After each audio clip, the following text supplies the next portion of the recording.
جب یہ کعبہ مشرفہ کی تعمیر ہوئی تھی نا، تو حضرت ابراہیم علیہ الصلوۃ والسلام کو اللہ نے حکم دیا کہ اے ابراہیم لوگوں کو حج کے لیے بلاؤ۔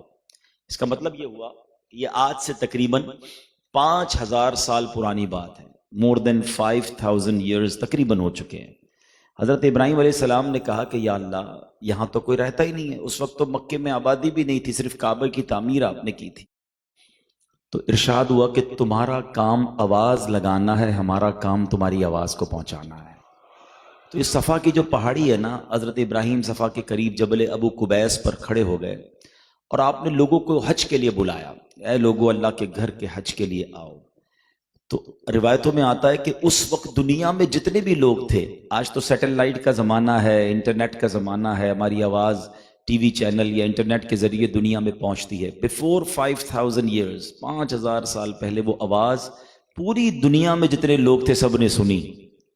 اچھا، جو اس وقت لوگ تھے صرف انہوں نے نہیں سنی، بلکہ جتنے ماں کے پیٹ میں بچے تھے انہوں نے بھی سنی، باپ کی پشت میں جو بچے تھے انہوں نے سنی، بلکہ جو عالم ارواح میں روحیں تھی انہوں نے بھی سنی۔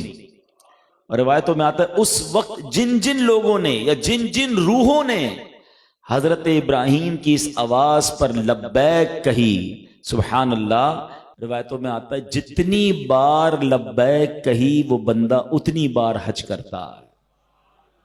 اگر آپ میں سے کوئی حج کر چکا ہے تو اسے مبارک ہو، اور جو جا رہا ہے اسے بھی مبارک ہو، اور جس نے زیادہ بار حج کیا سبحان اللہ تو اس کی روح نے اتنی بار حضرت ابراہیم علیہ السلام کی اس آواز پر لبیک کہا تھا۔ تو یہ وہ حج کا سفر ہے جو نصیب والوں کو ملتا ہے، جس پر عنایت ہو، جس پر خاص مہربانی ہو۔